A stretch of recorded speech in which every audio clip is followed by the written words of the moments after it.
बिस्मिल्लाहिर्रहमानिर्रहीम अस्सलाम वालेकुम वरहमतुल्लाहि.com के प्लेटफॉर्म से एक और अहम वीडियो लेके आपके साथ हाजिर हूँ। फ्रेंड, इस वीडियो में आपको बताऊंगा कि अगर आपने कीवा पे कॉन्ट्रैक्ट कैंसिल करना है या आपने टर्मिनेट करना है तो कैसे करेंगे अपने कीवा ऐप के थ्रू या अपने अकाउंट के थ्रू। तो इंतहाई आसान तरीका है। सबसे पहले आपने क्या करना है, www.kiva.se के थ्रू आप गूगल से लॉगिन कर लें या आप ऐप के थ्रू अपने ऐप में लॉगिन का नाम और सारी डिटेल आ रही होगी। यहाँ से आपने क्लिक करना है, जो 3 लाइन बनी हुई है इसके ऊपर। अगर आप मोबाइल से कर रहे हैं तो इसके ऊपर आप क्लिक करेंगे। जब आप इसके ऊपर क्लिक करेंगे तो आपके सामने एक और विंडो ओपन हो जाएगी। यहाँ से आपने माई इंफॉर्मेशन है, करंट जॉब है और इसके बाद नीचे है आपने सर्विसेज वाले ऑप्शन के ऊपर क्लिक करना है। फिर आपके सामने नेक्स्ट विंडो ओपन होगी। अब यहाँ पे आपके पास एम्प्लॉयमेंट कॉन्ट्रैक्ट्स का ऑप्शन नजर आ रहा है, आपने इसके ऊपर टैप करना है। जब आप इसके ऊपर टैप करेंगे तो इसके बाद आपके सामने फिर नेक्स्ट विंडो ओपन होगी। नेक्स्ट विंडो में कॉन्ट्रैक्ट टर्मिनेशन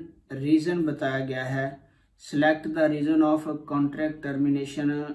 यहाँ से आपके सामने 3-4 जो टर्मिनेशन के रीजन है वो लिखी होंगी ऑलरेडी। आपने इसको अच्छी तरह पढ़ना है कि आई वांट टू रिजाइन या the contract expire and I do not want to renew, ये ऑप्शन दिए हुए हैं।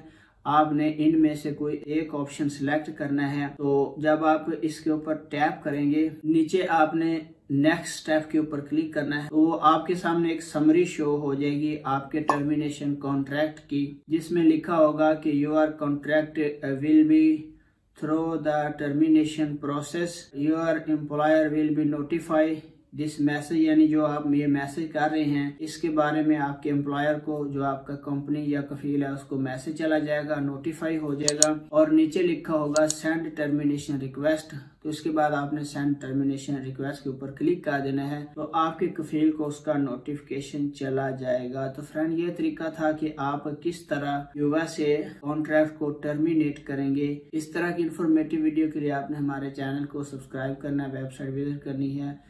वीडियो देखने का बहुत बहुत शुक्रिया। अस्सलाम वालेकुम वरहमतुल्लाह।